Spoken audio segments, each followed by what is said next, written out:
There was a time when you would have to spend several hundreds of dollars to have a chance to listen to planar magnetic IEMs. Once a coveted premium audiophile talking point, planar IEMs are becoming more widely available. Let's take a look at just such a contender. HiFi Go sent me the Muse HiFi Power to review. This is a planar magnetic IEM which sells for $200. As you know, HiFi Go is among a few audiophile retailers that specialize in hi-fi gear. HiFi Go has a wide selection of drool-inducing products at competitive prices. If you're in the market to splurge, take a look at HiFi Go. Now, let's find out what the Muse Power has to offer. Muse HiFi says that the Power includes a brand new driver with an ultra-thin, flat diaphragm. They claim that this IEM will produce, quote, balanced and transparent sound, one which complements different genres of music. Muse HiFi promises crisp clarity and long-term comfort. Another interesting talking point is Muse HiFi's proprietary correction technology.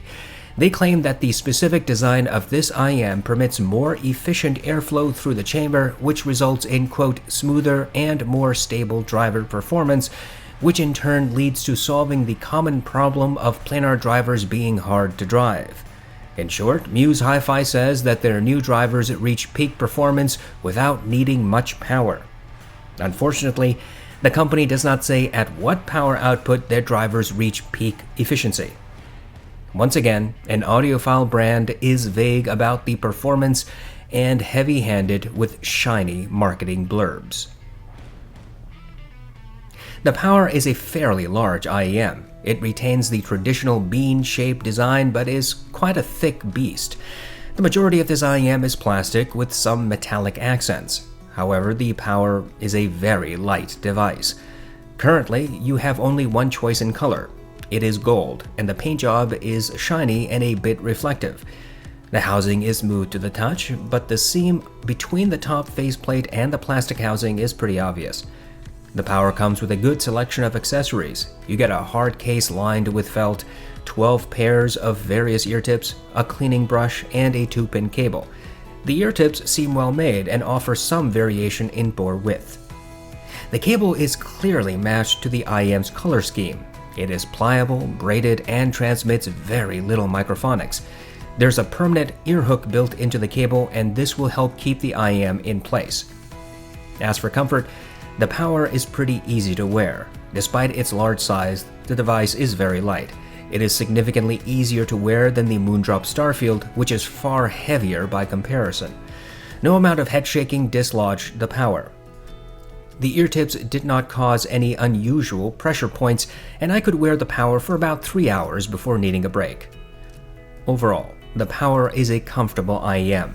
It has a good selection of accessories, some of which are more premium than what premium brands offer. The build quality seems agreeable, but I'm sure some people would prefer more metal in the construction. To test the Power, I used it with my Lotu PAW 6000, EcoZerta ITM03, and the RME 80i2 DAC. I used the stock accessories, including the black and white ear tips. I listened to my test playlist on Amazon Music HD. As Muse HiFi says, the Power doesn't actually need a lot of power. I had no trouble using it with the ITM03, for example. My tests indicate that the Power has close to neutral bass response. In Mountains by Hans Zimmer, there's a rumble from the beginning which builds into a crescendo. The Power presented this detail, and it sounded similar in loudness as what I heard on the neutral Moondrop Quarks. Transients was faster on the Power compared to the Quarks. When the crescendo hit, the Power separated the organ from the other instruments. The rolling thunder effect was audible, but did not drown out the other elements. When the vocals chimed in, they rose from the background until they were shoulder to shoulder with the instruments. In Conquer by Overwork, there's a rolling marble sound at the beginning. This pans from right to left to center. The Power presented the sound and the panning. There are multiple drums in this track, and the Power rendered them all similarly. In other words, the various drums all had hard impact, and each drum strike sounded distinct, separate from the next. I listened to several hip-hop songs, including Pure Water, New Patek, Reel It In, and Uproar. On each occasion, the power presented the sub-bass, but the transients was faster than what I heard on the Quarks. The subwoofer always sounded like it was in the middle of a medium-sized room. The vocals were 2 steps ahead of the instruments and retained their sparkle. The drums were louder than the sub-bass. I listened to my Sicario playlist. I used these tracks to determine if there's any audible bass distortion. Traversing from low to high volumes, I could not hear any distortion. Overall, the power appears to have fairly neutral bass response. My tests indicate that the mids are slightly recessed and sibilant. In Orla Gartland's Why Am I Like This, there is natural vocal grain and sibilance mixed into the track. The power presented both details and emphasized the sibilance. The power's sibilance rendition was noticeably greater than what I heard on the Quarks. Orla's voice was shoulder to shoulder with most of the instruments and 1 step behind drums. The Quarks, in comparison, presented Orla's voice 1 step ahead of instruments. In Watch You Back by Haim, the power again showed that it does emphasize vocal sibilance. This was greater than what I heard on the Quarks. At 8 seconds into the track, the primary singer says the word "we" and drags it out, making it sound gravelly. The power rendered this detail. There are 2 backup vocalists, 1 in either channel. The power initially presented all 3 vocalists clearly with their individual tonalities. When the instruments played at maximum, the backup vocalists remained separate. The drums, bass, guitar, and piano all melded slightly, and the drums were the loudest of all. The vocals remained shoulder to shoulder with the other elements. In Superposition by Young the Giant, the power presented the ukulele, drums, and bass. All instruments melded their notes together slightly.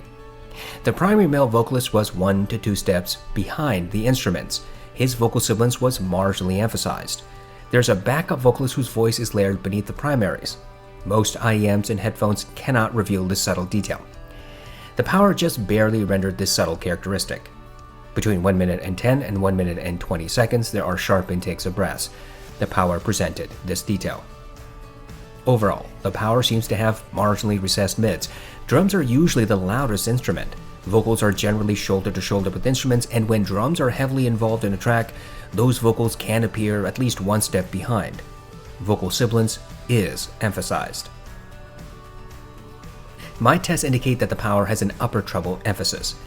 In Skirts Over X-Wings, the power presented the brass and horns clearly. Their nasally signatures were easily audible. However, the higher pitched notes seemed more emphasized, louder than what I heard on the more neutral Quarks. The crash cymbals especially sounded louder, more piercing on the power than on the Quarks. The timpani was audible but did not drown out the other instruments. The power has some width, but no depth or verticality.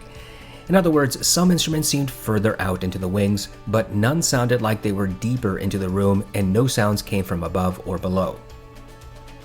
In Flight from the City, the power made the piano sound like it was 6 feet away. Its bassy notes were as loud on the power as on the Quarks, but the transients was faster on the power. The cello was as loud as the piano and sounded, for a lack of better terminology, smooth. Both instruments remained separate throughout the track. I heard the pops and sizzles, electric buzzing effects, creaking of wood on the pianist's bench, and the shifting of the cello's weight. In Take 5 of the Dave Brubeck Quartet, the power rendered the piano in the right, drums in the left, saxophone center, and bass 1 step behind. All instruments remained separate, in contrast to the Quarks, which tended to meld their tonalities. The saxophone was the loudest, most obvious element in the mix. The cymbals were second loudest. The saxophone's higher-pitched notes were louder than what I heard on the Quarks. The cymbals are struck at different positions, which should result in varying tonalities. The power presented this detail. Overall, the power seems to have an upper treble emphasis. This is most obvious with higher-pitched notes from cymbals or saxophones. Muse HiFi makes a vague statement about the power rendering crisp clarity. I'm not sure what they mean, but my experience certainly left a particular impression as far as detail retrieval is concerned. The crispness could be due to the treble emphasis, which may or may not be pleasing depending on the track. Throughout my time with the power, I did hear more than typical detail and separation.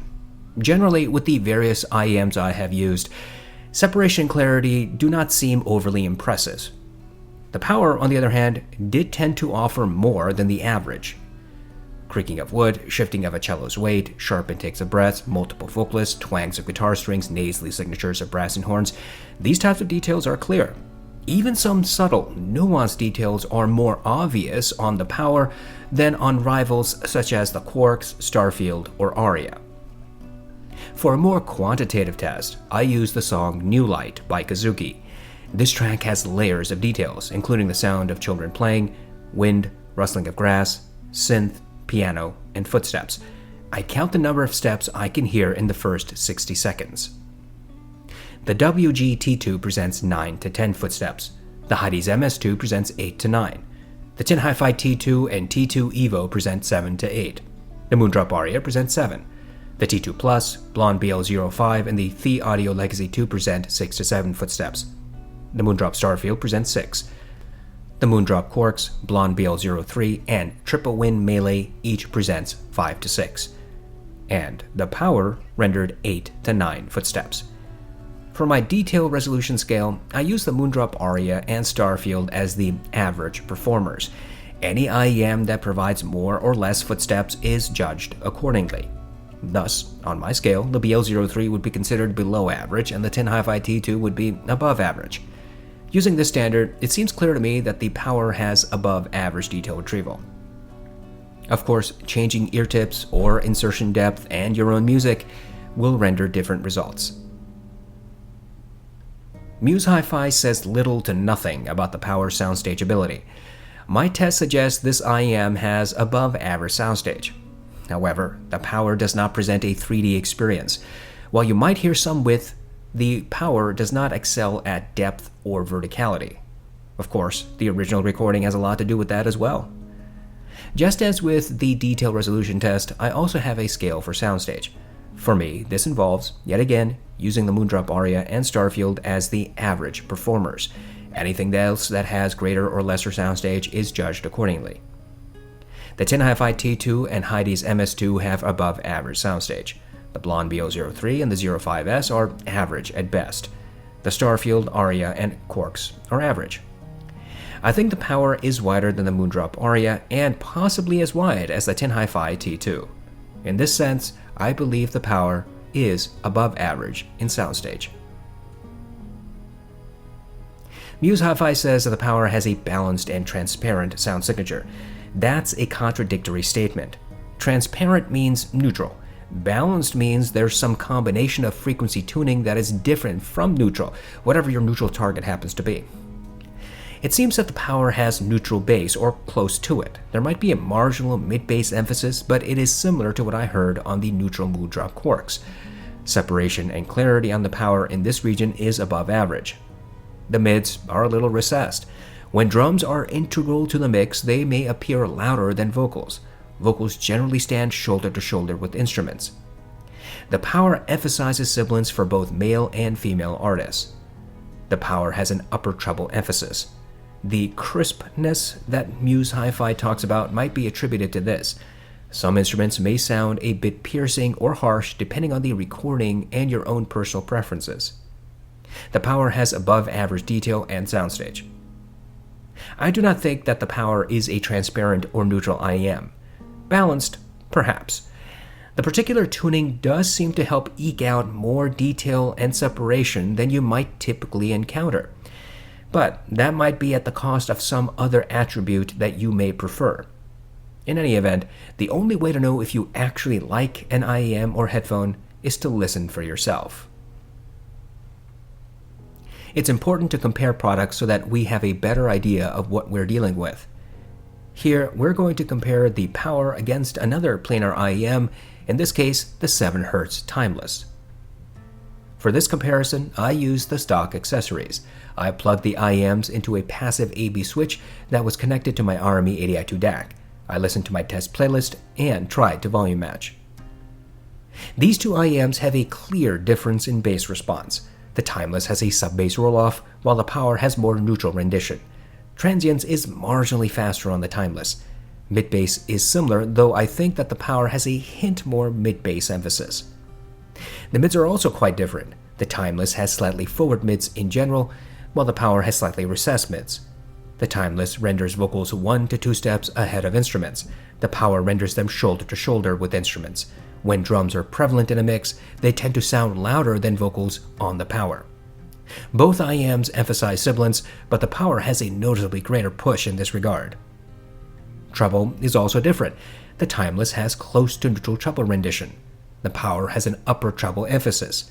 Saxophones and cymbals get more energy on the power than on the timeless.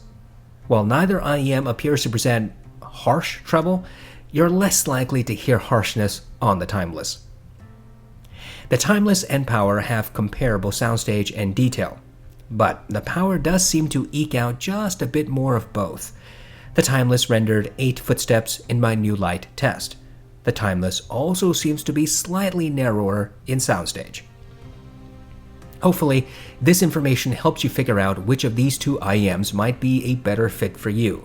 There's no guarantee that paying several $100s more for Audeze's Planar IEMs will give you what you want to hear. So there are logical reasons to review more affordable options such as these two. Chinese companies sometimes get mocked by certain audiophiles. Some of that is fanboy fanaticism, some of it is a simple dislike of sound signature or design, and some is deserved criticism. But you cannot ignore the palpable fact that Chinese companies dish out a lot more products than their Western counterparts. And of course, Chinese gear tends to be cheaper. I think it's great that we're getting another planar IEM option. If that's the type of gear you're coveting, then having meaningful competition is healthy. As far as the Muse HiFi Power is concerned, I see no reason to complain about its price. At $200, you get fairly standard IEM construction, very good accessories, and a planar driver, something which used to cost much more money. We can offer our individual options about sound signature and tuning. Some people may like what the power has to offer, and others will be less enthusiastic. But that's true for any headphone or IEM. Just because one person or a group of people like or dislike something has little to do with what you will conclude. Ultimately, when all is said and done, I think the power is competitively priced at $200. It may not be the right IEM for you, but that's something you have to figure out for yourself.